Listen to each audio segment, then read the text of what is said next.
Okay, we will come to the last video of the measurement of gear, that is module number 3 chapter number 2. The topic is runout measurement and the concentricity measurement. So the runout measurement is runout means what? The eccentricity in the reference of the pitch circle. Eccentricity in the reference of the eccentricity nothing but what? That is not eccentricity nothing but not placed centrally or not having its axis. So it is a runout means the eccentricity in the reference of the pitch circle. So the gears that are eccentric tends to have a vibration per revolution. An eccentric tooth may cause an abrupt gear failure. So an eccentric tooth may cause abrupt gear failure. To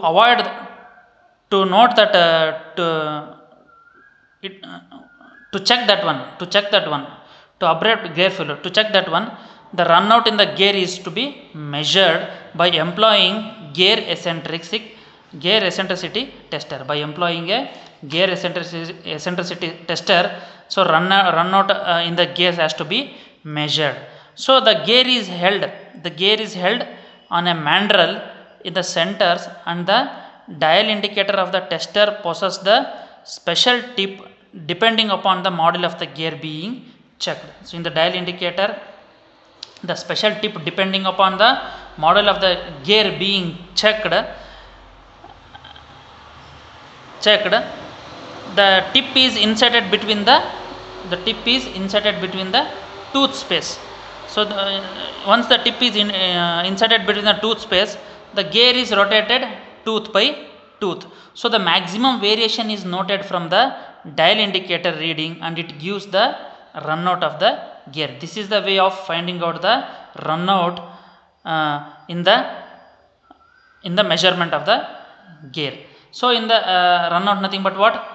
It means the eccentricity in the reference of the pitch circle. When the gears are eccentric, it tends to have a vibration per revolution, and the eccentric tooth may cause a abrupt gear failure. So and it can be measured by employing gear eccentricity tester, and that the gear is held on the mandrel in the centers, and the dial indicator of the tester possesses a special tip depending upon the model of the gear being checked. Once the tip is inserted between the tooth space, and the gear is rotated tooth by tooth, and the maximum variation is noted from the dial indicator reading, it gives the runout of the gear. This is the way of finding out the runout. So this is related to the runout measurement. And then next, in the final and the last topic, the concentricity measurement. So it is important that the center about which the gear is mounted should be coincident with the centers from which the gear teeth are generated. This is very important.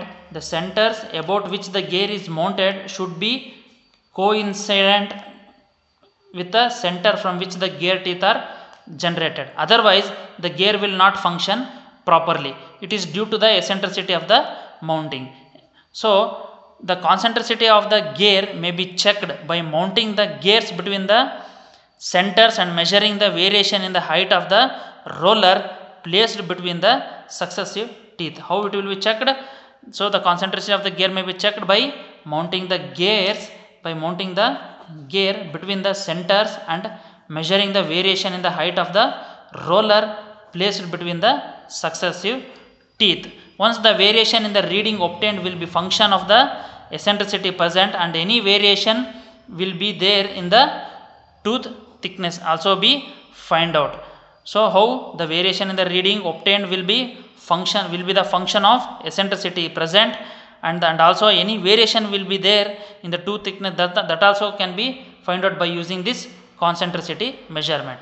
This is the in short video of related to the runout measurement and the concentricity measurement. Okay, thank you.